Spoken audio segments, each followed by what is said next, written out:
Bismillah ar-Rahman ar-Rahim. Alhamdulillah Rabbil Alameen.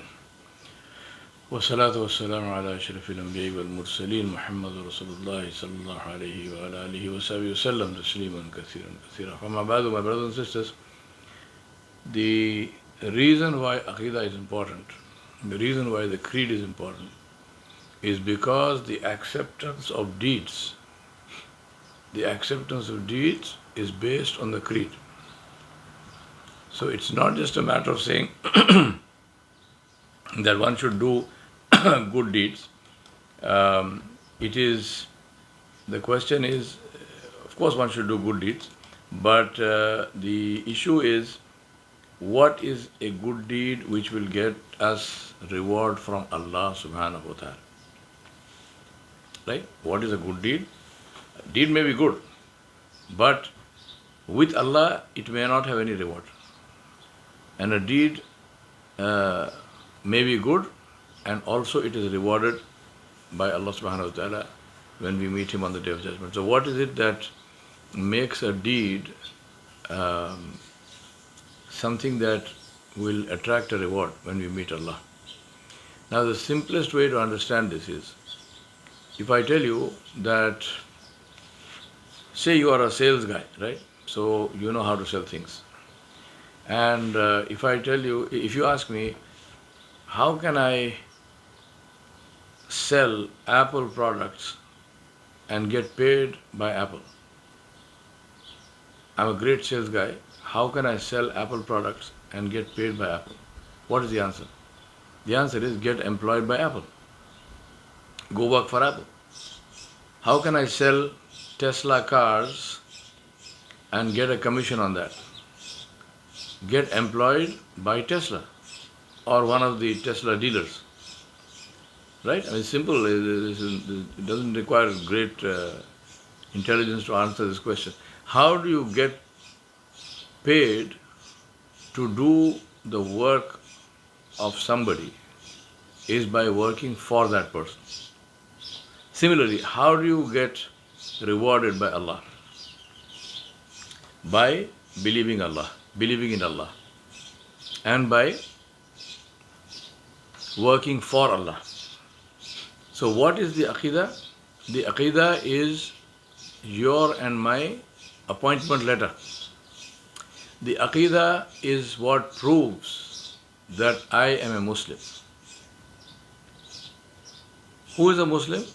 The one who believes in the Aqeedah of Muslims. What is the Aqeedah of Muslims? The Aqeedah of Muslims is what Muhammad sallallahu alayhi wasallam, Rasulullah, brought and taught us. Anything other than that is not the Aqeedah of Islam. That is why when we die, when our eyes close, the first questions that we will be asked in our graves will not be questions about good deeds. They will be questions about, who are you? Do you belong here or not? Are you one of the, within quotes, employees, or are you an outsider? We are not employees of Allah, we are His makhluk, we are His creatures.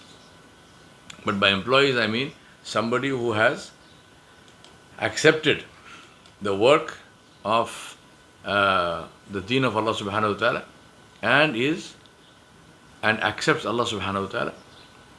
So the first question of the grave is what? First question is, Man Rabbuk, who is your Rabb? They are not asking the Munkir and Nakir, the two angels are not asking you, and they will not ask you and me, did you pray? That is the second level question. They will not ask, did you give charity? Were you good to your parents? Did you raise your children properly? No. First question they will ask is, Man Rabbuk, who is your Rabb? It's Rabbi Allah. Ma dinuk, what is your religion? What is your deen? Deeni Islam, my deen is Islam. Allah is my Rabb, my deen is Islam. Man Nabiyuk, who is your Nabi? In another version, what do you say about the man who was sent among you? Here we say, Nabiyuna Muhammad, Rasulullah, sallallahu alayhi wa alihi wa sallam. Our Nabi is Muhammad sallallahu alayhi wa sallam, and he is the Rasul of Allah subhanahu wa ta'ala. And then they will say, how do you know this? And we will say, because I read the Quran. These are the questions. And inshallah, we ask Allah subhanahu wa ta'ala for His help in answering these questions correctly and properly. If we do that, then our issue in the qabr, in the grave, is settled, inshallah. And the one who answers the questions of the grave correctly, inshallah, this person will be forgiven by Allah subhanahu wa ta'ala, and this person will be given Jannah, inshallah. Now you say, what about the good deeds? Because we have been talking about good deeds. Good deeds are what will give us more reward and what will give us darajat and what will give us greater benefit in Jannah. Good deeds don't get you into Jannah. It is the correct belief that gets you into Jannah. Without the correct belief, if you have all the good deeds in the world, they will not get you to Jannah, and you will still be in the hellfire because you have nothing to do with Allah. Another good way of understanding that is if I paint my own house and then I go to my neighbor and say, pay me for this, my neighbor will say, you're crazy, why would I pay you? Did you paint my house? If you are looking for payment, if you are looking for reward from somebody, you should be employed by that person. You should have been working for that person. And this is the position of the Aqeedah. And that is why the Aqeedah is so critically important. And it's so critically important to believe in the correct thing. And the correct thing is only and only what Rasulullah sallallahu alaihi wasallam brought us. That is clean, it is clear, it is simple to understand. There are no complications. You don't need to be a philosopher. You don't need to be a PhD. You don't need to be an alim. You don't need to be a mufti. You just need to have intelligence, normal intelligence, aqil wa baligh, a mature person, an adult person with the correct intelligence, and you believe the right thing, inshallah, this is good for us. So now we come to the third part. We talked about Aqeedah of Tawheedul Uluhiyya, the Tawheed, the unity of the worship of Allah subhanahu wa ta'ala, Tawheedul Rububiyyah, the unity and the belief that Allah subhanahu wa ta'ala is our Rabb, He is our creator, maintainer, protector, to whom is our return. And now we come to the third one, which is Tawheed al-Asma wa Sifat Illahi ta'ala, maintaining the unity of Allah subhanahu wa ta'ala's names and attributes. Now Allah subhanahu wa ta'ala, Lillahi al-Asma'ul Husna, Allah subhanahu wa ta'ala said, فَلِلَّهِ الْأَسْمَاءُ الْحُسْنَى فَادْعُوهُ بِهَا. Allah said that the names of Asma of Allah, the names and attributes of Allah subhanahu wa ta'ala, they are beautiful, and call Him by those names. So the belief in Allah subhanahu wa ta'ala also includes in believing in His beautiful names and lofty attributes without any change and without using our imperfect minds and intelligence to try to so-called explain them or understand them. Right? These are names and attributes which are mentioned in Allah subhanahu wa ta'ala's kitab, Al-Quran Al-Kareem, and which have been affirmed by and mentioned by His Nabi, His Rasul, His Messenger, Muhammad Mustafa sallallahu alayhi wa alihi wa sallam. Now, the important thing in this is that we believe in the names and attributes of Allah subhanahu wa ta'ala without asking how, without saying bila kaif, right? Without saying how. We believe in the names and attributes of Allah subhanahu wa ta'ala without tahrif, bila tahrif, which is without distorting the words and meanings. We don't change them. With bila ta'til, which is we don't deny any of those attributes, and without bila kaif, which we say bila takif, which means bila kaif, without asking how, or tamthil, which means to compare and resemble Allah subhanahu wa ta'ala to His creation. Ta'ala Allahul amthal, Allah is over and above His creation. Please understand this thing. It is haram. It completely negates your Aqeedah to say that you can call Allah by any name you like. You cannot call Allah by any name you like. You cannot even call me by any name you like. You call me by my name, or you call me by a name or title which I approve of for myself. If you call me by some name of your own invention, obviously I will not answer you, and depending on what you use, I might be very angry with you for calling me by such a name. Even though you may be thinking that you are doing me great honor by addressing me in that name or addressing me by that name, it doesn't matter what you feel. The question is, you're talking about me, addressing me, so what you feel doesn't matter, what I feel matters, because it's about me. So with regard to Allah subhanahu wa ta'ala, if somebody says you can call Allah by any name you like, this is gross ignorance, and this negates our Aqeedah. So we believe in Allah subhanahu wa ta'ala's names and attributes, bila tahrif, without distorting, changing, cutting, chopping, changing them, bila ta'til, without denying any of those attributes or names, bila takyif, without bila kaif, without asking how. For example, Allah subhanahu wa ta'ala says, Thumma stawa ala al-arsh, Allah is on his arsh. We don't say, well, how is he on his arsh? Is he sitting there, lying down, standing? What does it mean? We don't ask this question. We know Allah is on his arsh. Where is Allah? Allah is on his arsh. Allah is not everywhere. This is another big fitna of the Aqeedah. Allah is not everywhere. Allah is not in this tree or in those birds which are chirping. Allah is on his arsh, Jalla Jalaluhu. But if you say how, in what way, and what is the state, this is not something that we answer, or we should even try to talk about that. And then bila tamthil, misal, there is no misal of Allah, there is no comparison, or there is no resembling Allah subhanahu wa ta'ala to anything in creation. And as I said, it is haram to say that you can call Allah Jalla Jalaluhu by any name that you like.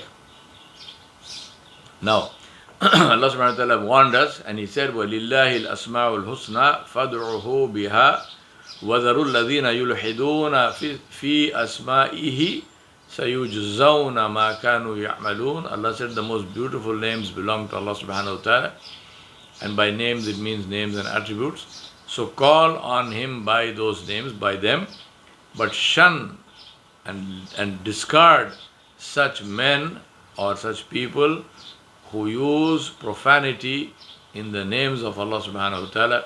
For what they do, they will soon be punished.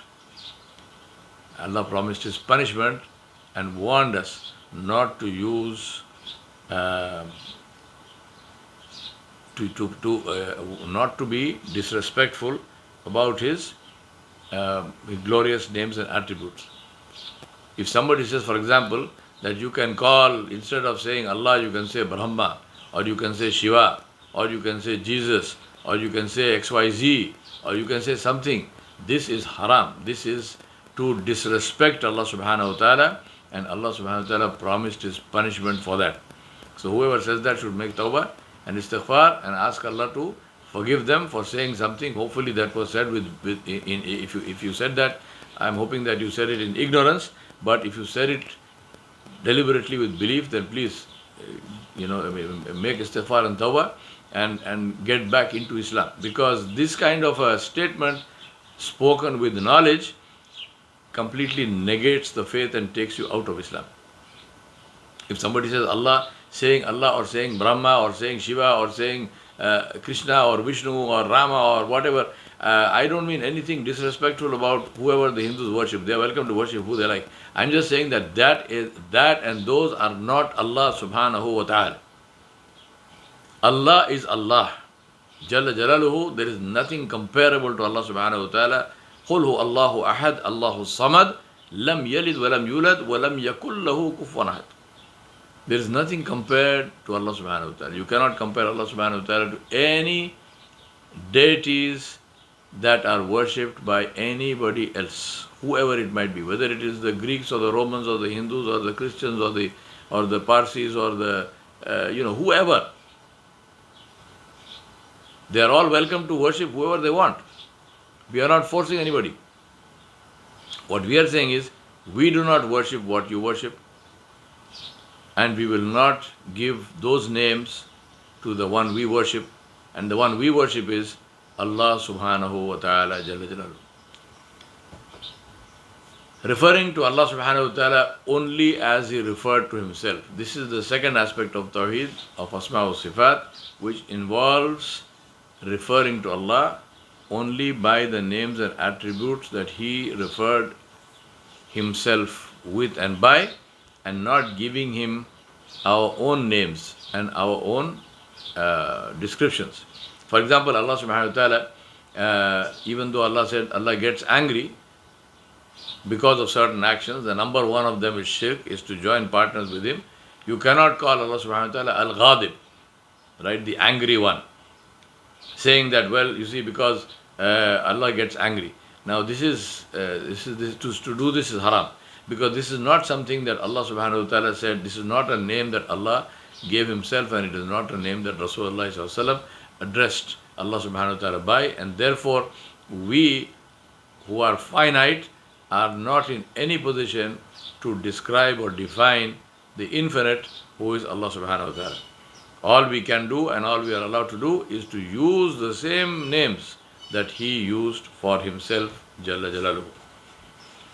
Now Allah subhanahu wa ta'ala's names are not words.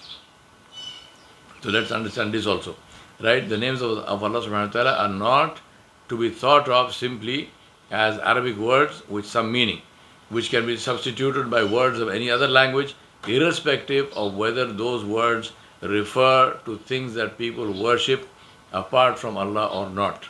Now this is another big mistake, that sometimes many of the dawat, people who are giving dawah, in their desire to become acceptable by everybody, they say, no, it doesn't matter, you can say, it really means this. For example, Allah subhanahu wa ta'ala is Al-Khaliq.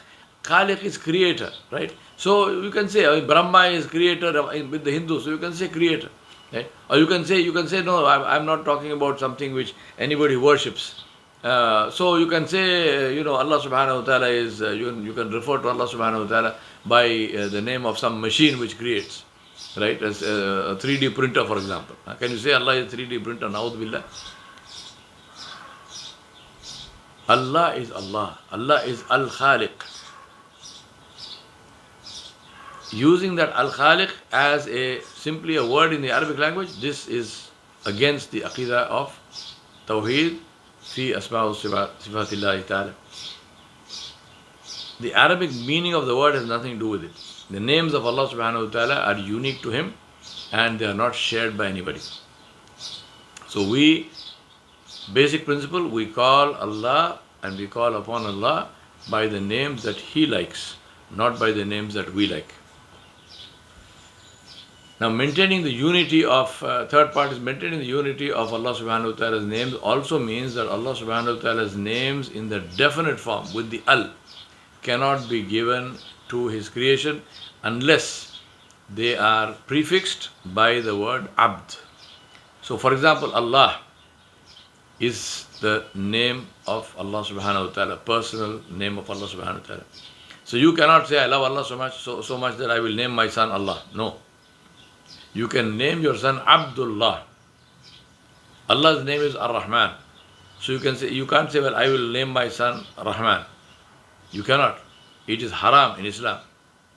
You have to say Abdur Rahman. This is a very common mistake that people who don't speak Arabic, they name their children Rahman, or they name their children Abdur Rahman, but they call them Rahman. Right? In Urdu, Rahman idrao, Rahman bhai idrao. This is haram, please.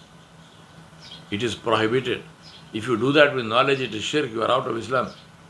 If you do that without knowledge, then it's a display of gross ignorance. So please stop doing that. Abdur Rahman, most beautiful name. The two names that Allah subhanahu wa ta'ala loves are Abdullah and Abdur Rahman. By all means, please name your children these, but call them by the full name. Now, nobody calls their child Allah, they call them Abdullah, but with Rahman, it is a very common mistake. So please don't do that.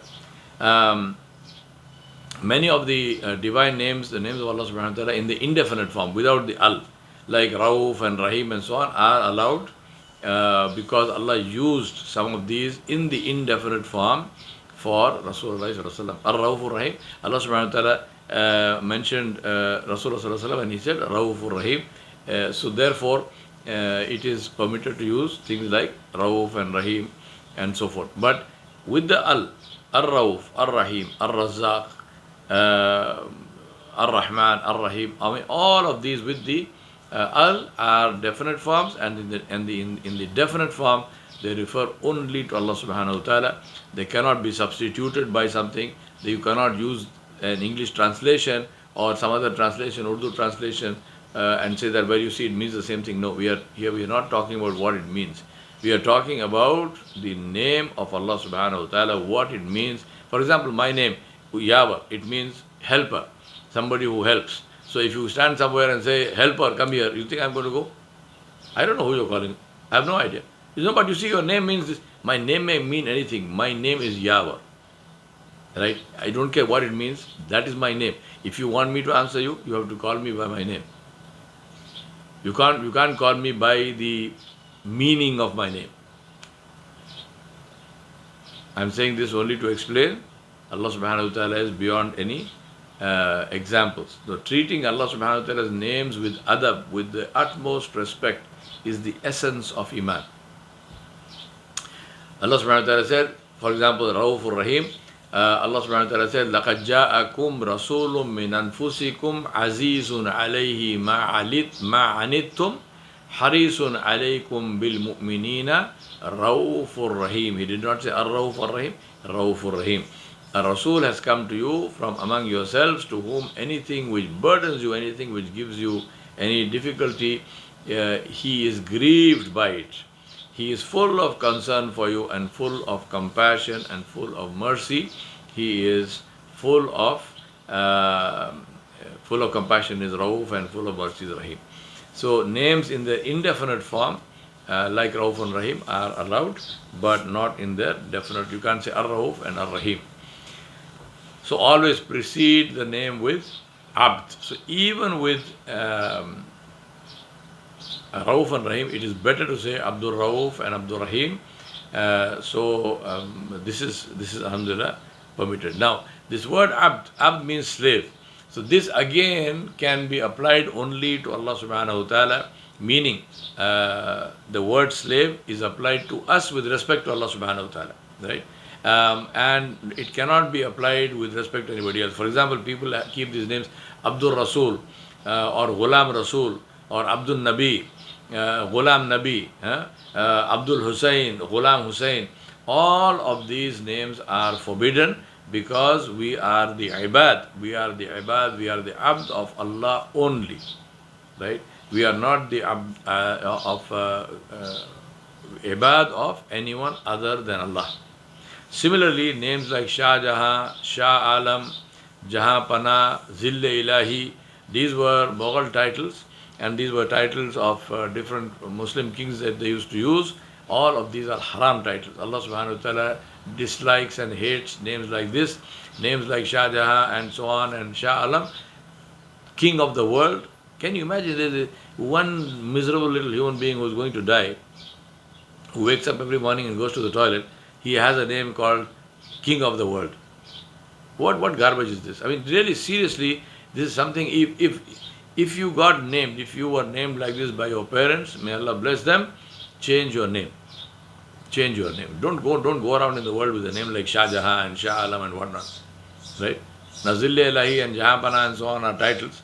These are not names. And the kings are over, so those titles are also over. But, really, I mean, one must understand who we are. We are miserable creatures.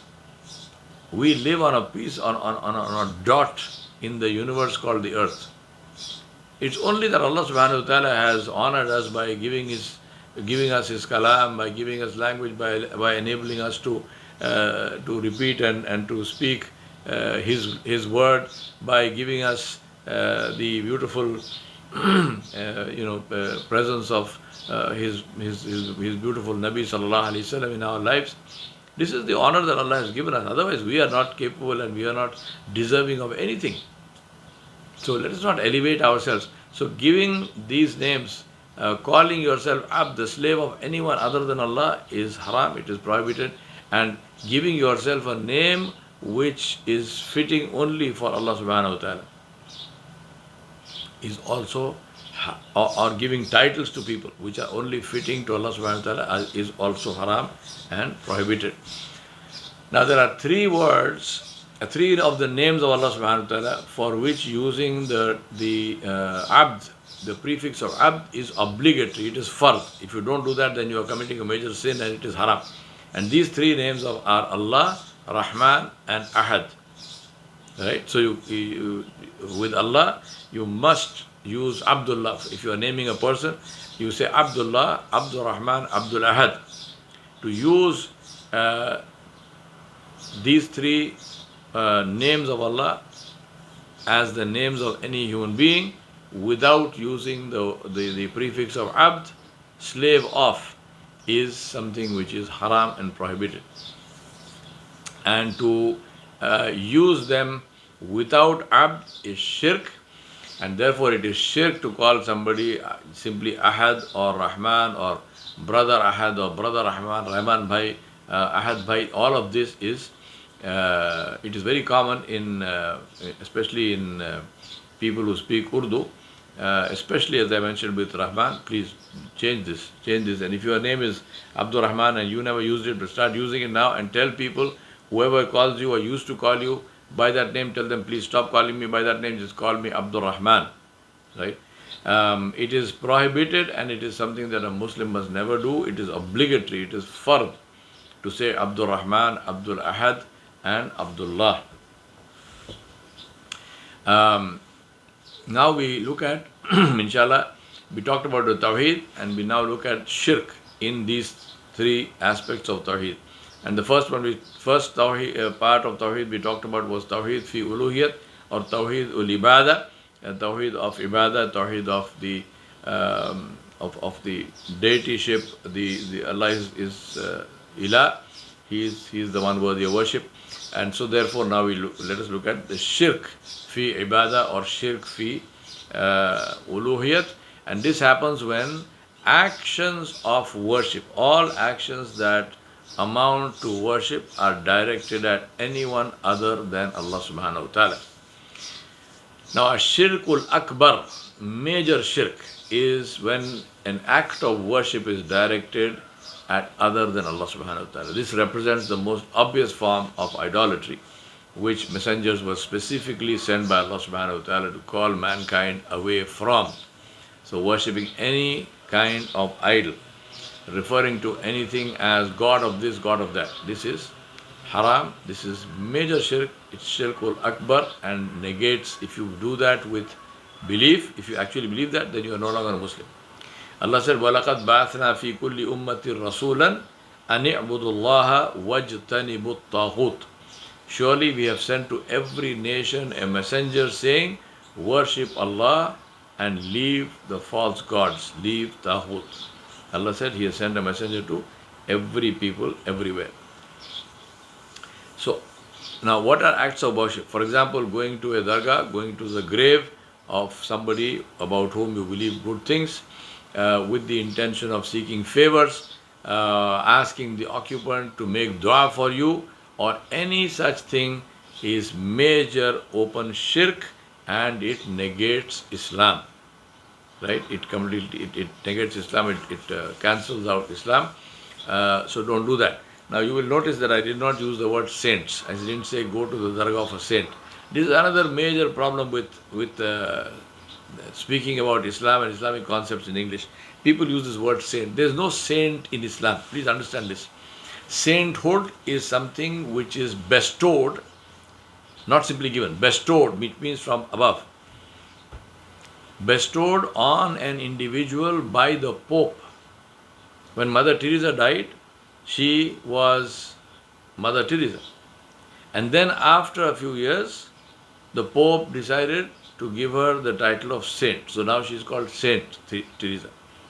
So sainthood is a Christian theological concept where the Pope, for various reasons, and usually the reason is that this person's grave is there and people go and they do various things there. They worship at the grave and they worship the person in the grave and they do all of that stuff, and then they say, they claim that miracles have happened because of that worship, And if enough miracles have happened, so this so-called saint first has to go through this examination process.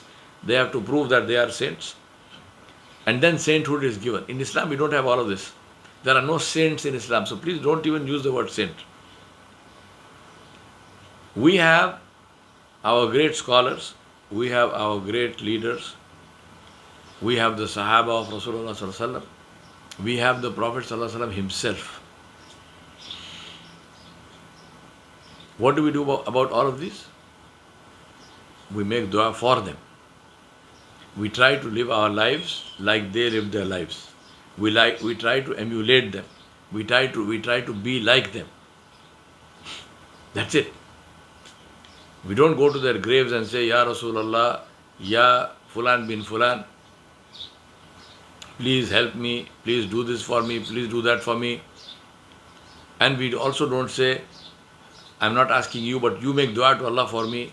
All of this is major shirk. Please stop doing it.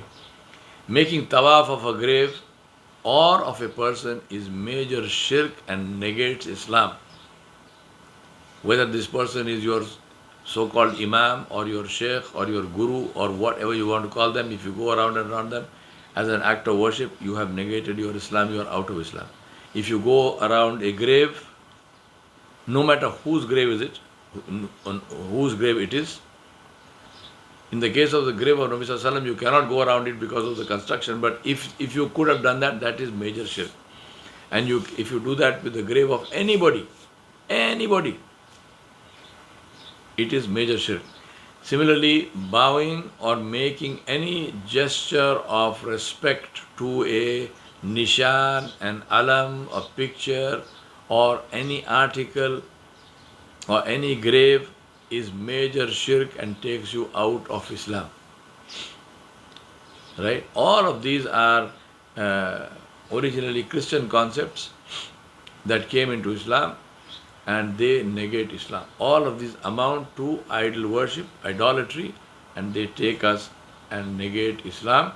Please stay far away from this. We will continue with this inshallah in the next class. وصلى الله على نبي الكريم وآله وصحبه أجمعين برحمتك يا أرحم الراحمين.